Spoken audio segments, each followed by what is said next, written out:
버가모 교회의 사자에게 편지하라.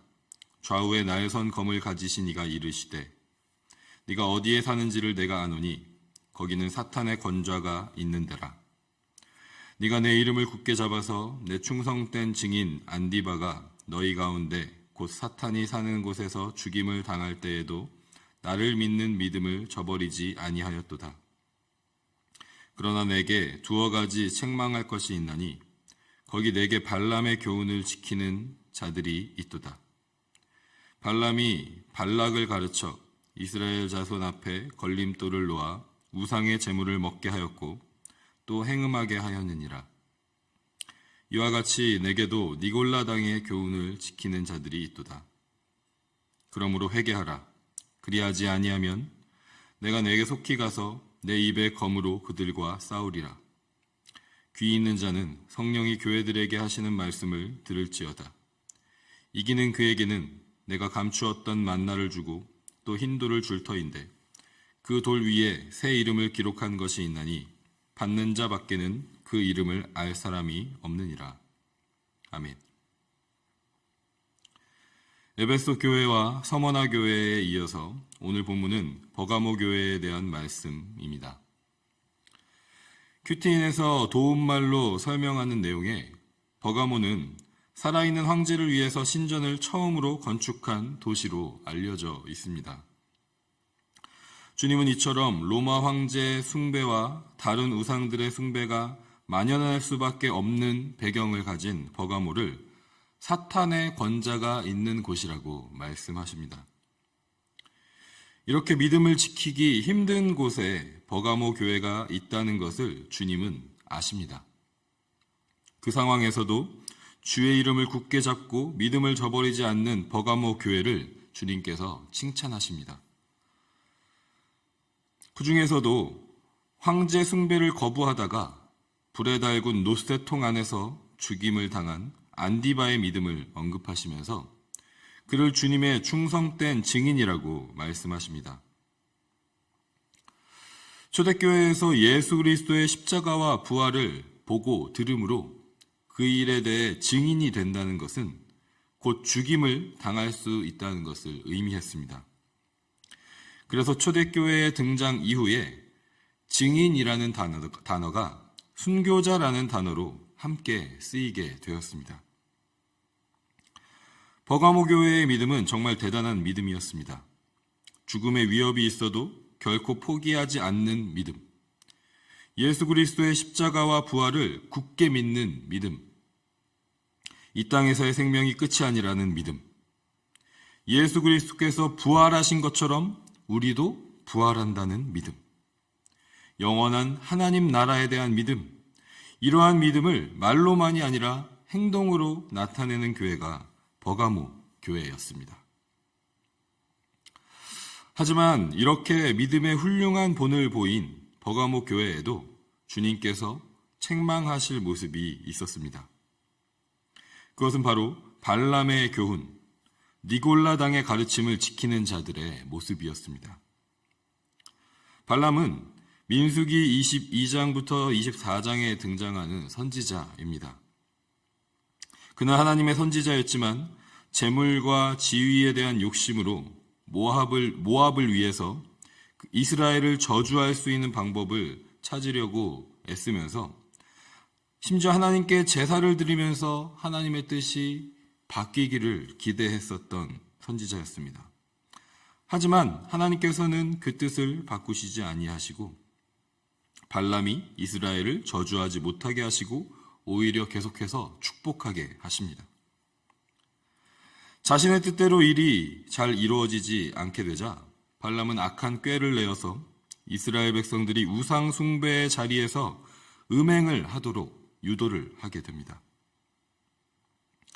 이러한 모습이 니골라 당의 모습과 같다고 오늘 본문에서 주님은 말씀하고 계신 것입니다. 그들은 자신들이 영적으로 우월하여서 참 하나님의 계시를 받는다고 주장했습니다. 그러면서 오직 영만이 선하고 육신은 악하기 때문에 이 땅에서 육체로는 자유롭게 무엇이든 하면서 살 수 있다고 가르쳤습니다. 그래서 마음대로 음행을 행하고 우상의 제물을 먹을 수 있다고 주장했습니다.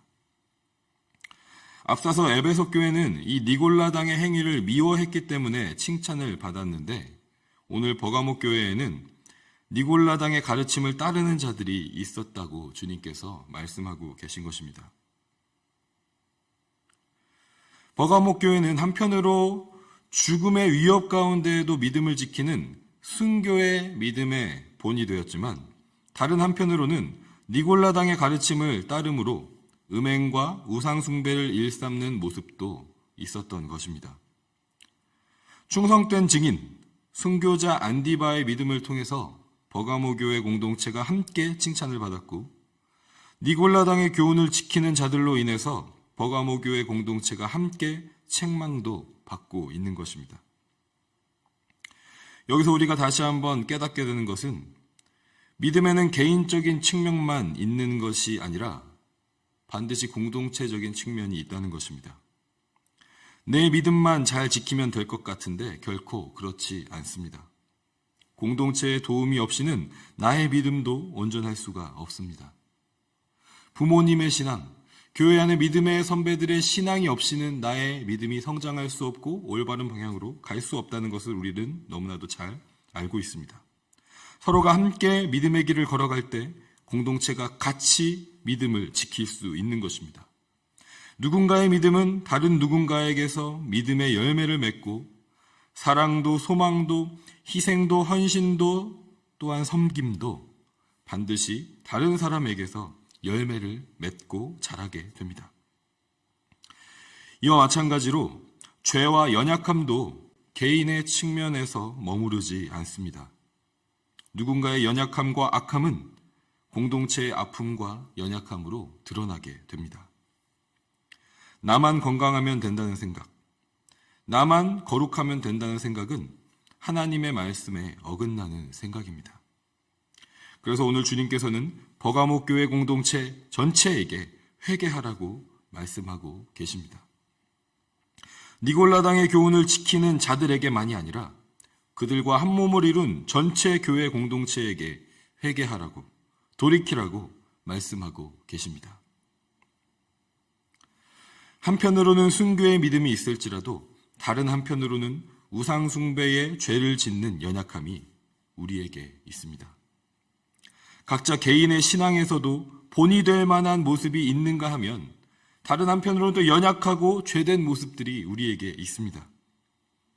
가정에서도 마찬가지이고 교회 공동체에서도 마찬가지이고 더 큰 공동체에서도 마찬가지입니다.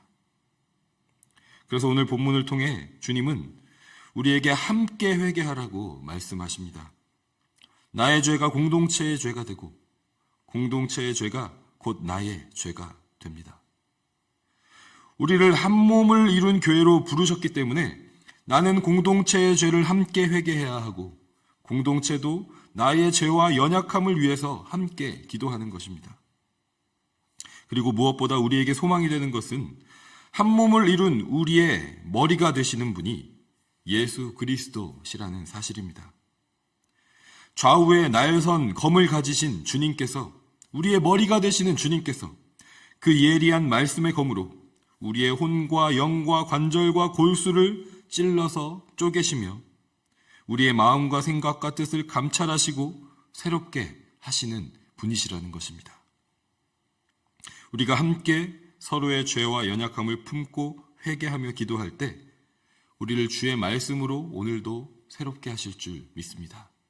이 시간 우리가 함께 침묵하면서 기도함을 통하여 주님께서 우리에게 하시는 이 말씀을 다시 한번 깊이 묵상하고 듣기를 소망하고 그 말씀에 반응하고 순종함으로 함께 회개함으로 주 앞에 나아가는 오늘 이 아침이 되기를 주님의 이름으로 간절히 소망하고 축복합니다.